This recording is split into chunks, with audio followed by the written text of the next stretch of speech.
Video में दिखाए गए डाटा कंटेंट इसरो वेबसाइट से लिए गए। पूरा श्रेय इसरो को जाता है। हमारा मकसद सिर्फ आप तक नॉलेज पहुंचाना है। मून रात के आसमान में दिखने वाली सबसे चमकीली चीज़ हमें हमेशा ही अंतरिक्ष में एक्सप्लोर करने के लिए इंस्पायर करती रही है। शुरू से ही हम चांद को देखकर समय का अंदाज़ा लगाते थे, समुद्र के बीच रास्तों को नेविगेट करते थे। आज के मॉडर्न समय में हम जानते हैं कि मून पृथ्वी का एकमात्र उपग्रह है जिसके द्वारा हम सोलर सिस्टम को अच्छी तरह से समझ सकते हैं। इसके अलावा मून के बहुमूल्य रिसोर्सेज और कम ग्रेविटी इंसान को लुभाती आई हैं।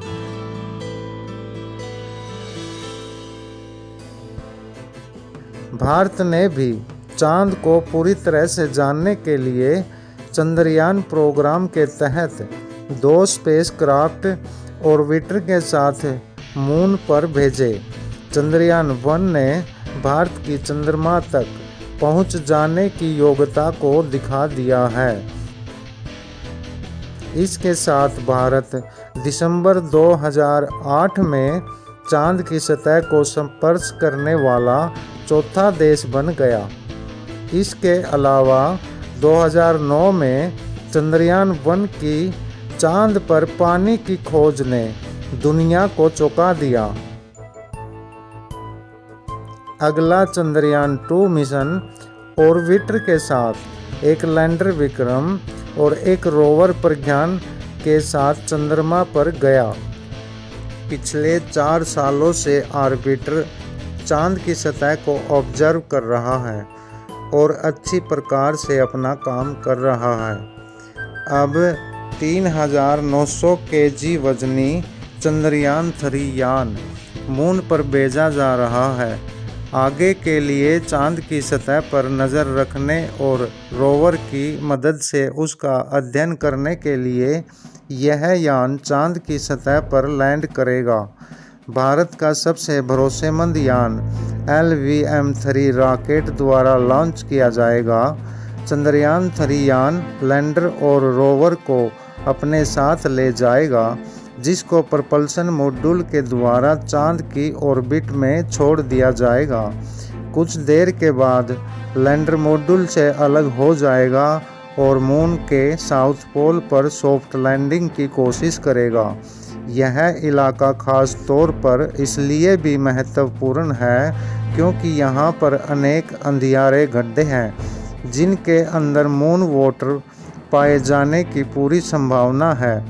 चंद्रयान 3 पर 4 पेलोड लगे हैं। उनमें से एक मून भूकंप का अध्ययन करेगा तो दूसरा सतह के तापमान का अध्ययन करेगा।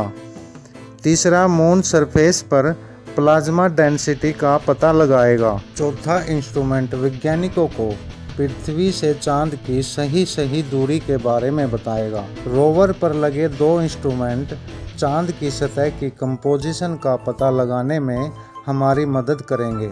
ये इंस्ट्रूमेंट एक्सरे और लेज़र टेक्नोलॉजी पर काम करते हैं। लैंडर और रोवर एक दूसरे के सीधा संपर्क में रहेंगे, जबकि propulsion मॉड्यूल मून ऑर्बिट में ही रहकर पृथ्वी से आने वाली लाइट का अध्ययन करेगा। पृथ्वी एकमात्र ऐसा ग्रह है जो हमारी ज़िंदगी से सीधा जुड़ा है।